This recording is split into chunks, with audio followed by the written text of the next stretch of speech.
Catherine Eddowes was born in Wolverhampton on the 14th of April, 1842, although her family moved to London when she was a young girl.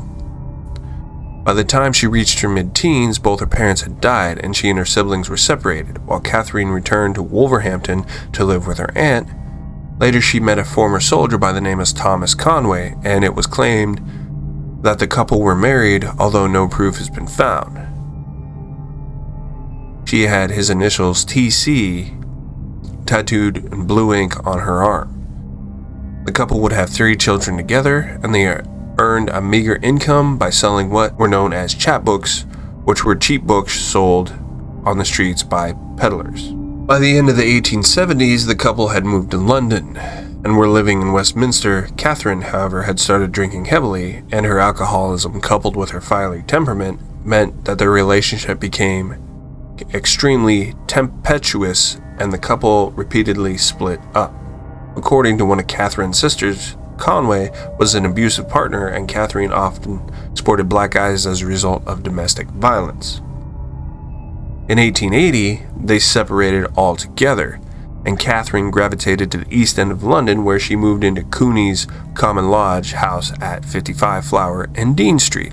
And here, in 1881, she met a man named John Kelly, who earned a living as a casual laborer at a local market.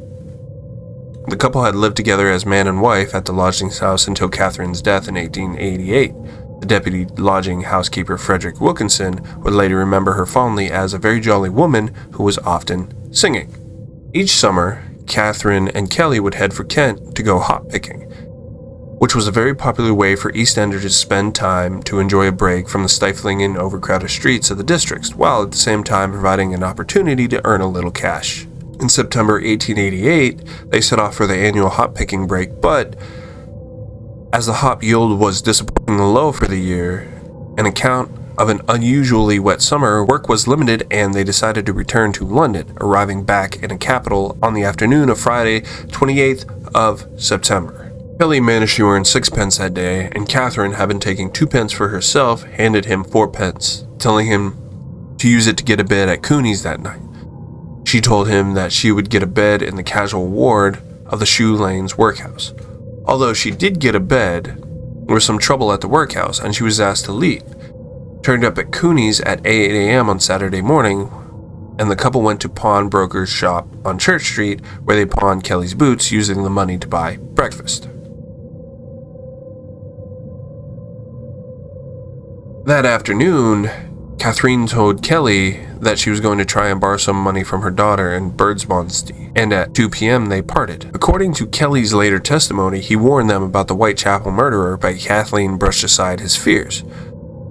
"Do you fear for me?" she told him. "I'll take care of myself, and I shan't fall into his hands."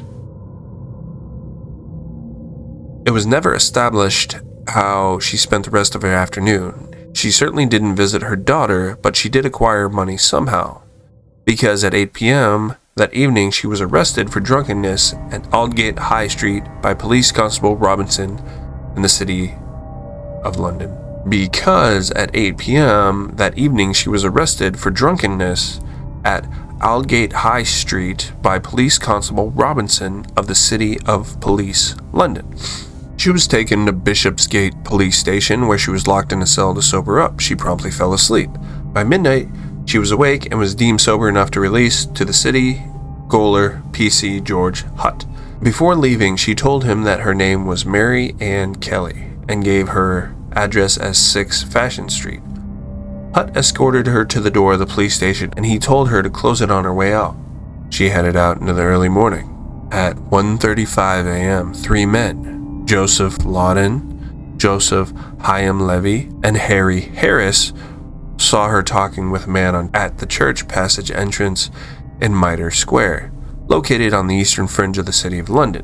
10 minutes later, at 1:45 a.m., a police constable, Alfred Watkins, walked his beat in Mitre Square and discovered her horrifically mutilated body lying in the darkness at the square's southwest corner. As with the previous victims, her throat had been cut and she had been disemboweled, but In addition, the killer had targeted her face, carving deep V's into her cheeks and eyelids, but also removed and gone off with her uterus and left kidney. And, as with the previous murders, he had once again melted away into the night. The funeral of Catherine Eddowes took place in the afternoon of Monday, October 8th, 1888. A dense crowd gathered around the mortuary at Golden Lane in the City of London. Thousands of onlookers lined the streets that the funeral cortege was to pass through. Meanwhile, around 500 people arrived at the City of London cemetery where the burial was to take place. A letter was sent alongside half of a preserved human kidney to George Lusk, the chairman of Whitechapel Vigilance Committee, in October 1888. The author of this letter claimed to be the unidentified serial killer known as Jack the Ripper, who had murdered and mutilated at least 4 women in Whitechapel and Spitalfield, districts of London, in the 2 months prior to Lusk receiving the letter, and whose Vigilance Committee Lusk led in civilian efforts to assist the police in efforts to identify and apprehend the perpetrator. The letter was postmarked October 15, 1888, and was received by Lusk the following day.